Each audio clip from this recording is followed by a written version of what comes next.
Hello everyone, welcome to my channel. और आप सब कैसे हैं? तो आज हम क्या पढ़ेंगे? आज हम क्लास 9th की इकोनॉमिक्स पढ़ेंगे, ठीक है, जिसका 4th चैप्टर है भारत में खाद्य सुरक्षा। ओके, यानी food security in India. Okay, जैसे भारत में फूड को कैसे सिक्योर करके रखा जाता है, ये आज हम जानेंगे, ठीक है बच्चों।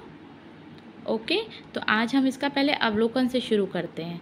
जैसे कि हम लोग जो खाना जो खाते हैं, जो भोजन जो हमारी हर चीज़ में डाइट में लगता है, तो इसको कैसे सरकार प्रोटेक्ट करती है, कैसे इसको आगे तक पहुंचाती है, जिसको इसकी नीड होती है वहां तक कैसे सरकार इसको पहुंचाएगी, ठीक है। तो ये हम आज जानेंगे। ओके, चलिए स्टार्ट करते हैं। देखिए, खाद्य सुरक्षा क्या होता है, इसका अर्थ क्या है, पहले हम इसका अर्थ जानेंगे। खाद्य सुरक्षा का अर्थ क्या है?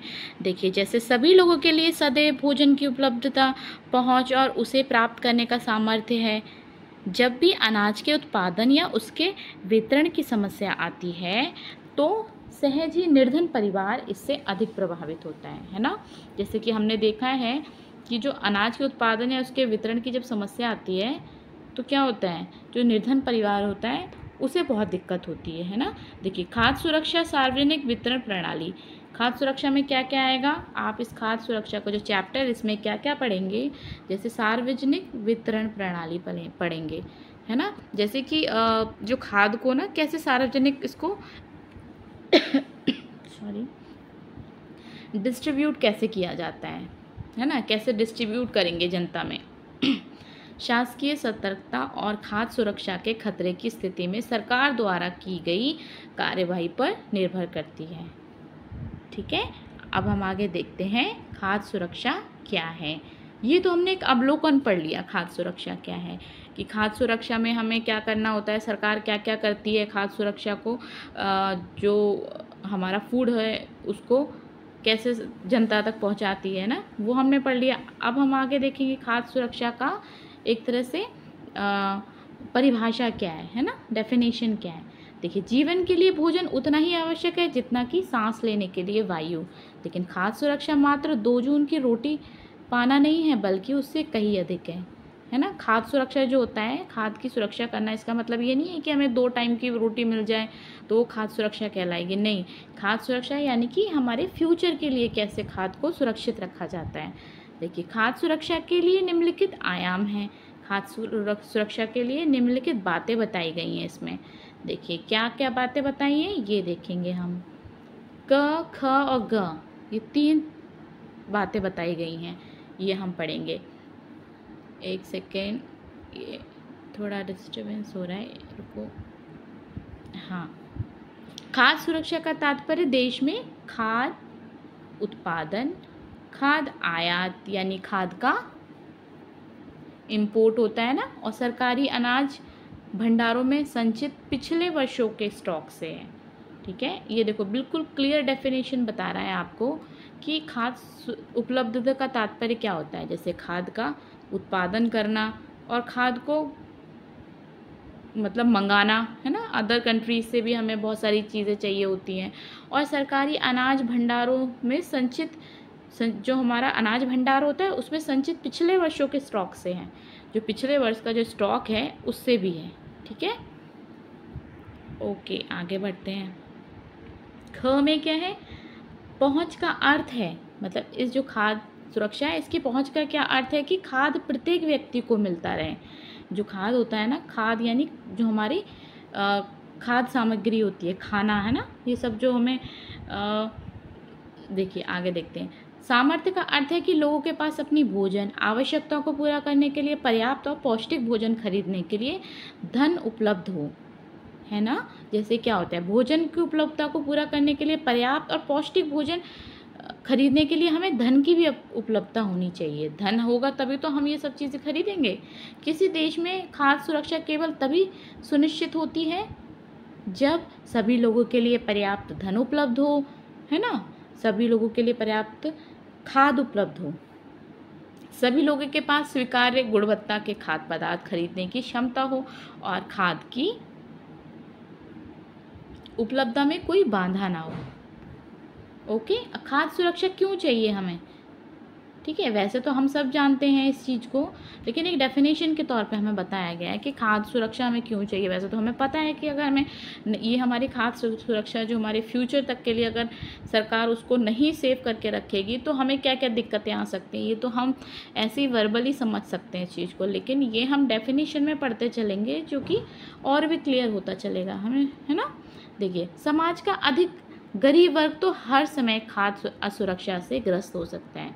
जो समाज का गरीब वर्ग है वो हर समय खाद्य असुरक्षा से ग्रस्त हो सकता है, परंतु जब देश भूकंप, सूखा, बाढ़, सुनामी, फसलों के खराब होने से पैदा हुए अकाल आदि राष्ट्रीय आपदाओं से गुजर रहा हो तो निर्धनता रेखा से ऊपर के लोग भी खाद्य असुरक्षा से ग्रस्त हो सकते हैं, है ना। जब आप देखते हो कि जो हमारी प्राकृतिक आपदाएं आती हैं ना, है ना, डिज़ास्टर्स होते हैं ना बहुत बड़े बड़े, जैसे कभी भूकंप है, बाढ़ है, सुनामी है, तो इस टाइप से जो चीज़ें आती हैं तो हमारी फसलें ख़राब होने लगती हैं, है ना। तो क्या होता है, फिर फसलें ख़राब होंगी तो अकाल पड़ने शुरू हो जाते हैं, है ना। तो क्या होता है, फिर जो निर्धनता से ऊपर लोग होते हैं ना, जो बिल्कुल निर्धन नहीं है, जो थोड़े से ठीक है खाने पीने में, तो क्या होता है, उनको भी दिक्कत आने लगती है खाद्य सुरक्षा में, क्योंकि जो हमारी फसलें हैं वो तो ख़राब हो चुकी है ना। तो यही इसमें बताया गया है खाद्य सुरक्षा क्यों आवश्यक है। तो आगे देखते हैं, आगे क्या है। हाँ, इसमें कुछ आपको फैक्ट दिए हुए हैं, इन फैक्ट को भी पढ़ते चलेंगे, जिससे कि आपको फैक्ट से पढ़ोगे ना तो आपका मेन इसका थीम है चैप्टर का, वो भी समझ आएगा आपको। जैसे 1970 के दशक में क्या होता, खाद्य सुरक्षा का अर्थ था आधारिक खाद्य पदार्थों का सदैव पर्याप्त उपलब्धता। 1970 के दशक में खाद्य सुरक्षा का अर्थ था आधारिक खाद्य पदार्थों का सदैव पर्याप्त उपलब्धता। संयुक्त राज्य अमेरिका में 1975 में अमर्त्य सेन ने खाद्य सुरक्षा में एक नया आयाम जोड़ा, एक नई चीज़ जोड़ी उन्होंने, जो अमर्त्य सेन थे, और हकदारियों के आधार पर हकदारियों के आधार पर खाद्य तक पहुंच पर जोर दिया।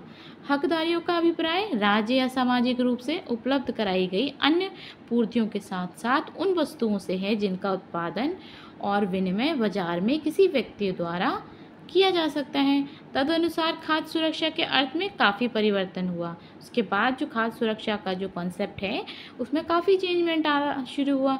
विश्व खाद्य शिखर सम्मेलन कब हुआ था, 1995 में। यह घोषणा की गई कि व्यक्तिगत, पारिवारिक, क्षेत्रीय, राष्ट्रीय तथा वैश्विक स्तर पर खाद्य सुरक्षा का अस्तित्व तभी है जब सक्रिय और स्वस्थ जीवन व्यतीत करने के लिए आहार संबंधी ज़रूरतों और खाद्य पदार्थों को पूरा करने के लिए पर्याप्त, सुरक्षित एवं पौष्टिक खाद्य तक सभी लोगों की भौतिक तथा आर्थिक पहुंच सदैव हो, है ना। इसमें इन्होंने कुछ चीज़ें नई जोड़ी थी जिससे कि हमारा खाद्य सुरक्षा का कॉन्सेप्ट और ज़्यादा ब्रॉड होता चला गया, है ना। जिसमें कि इसमें क्या होना चाहिए, इसमें बताया था, है ना। इसमें क्या है, आर्थिक पहुंच सदैव हो, कुछ आर्थिक पहुंच भी होनी चाहिए।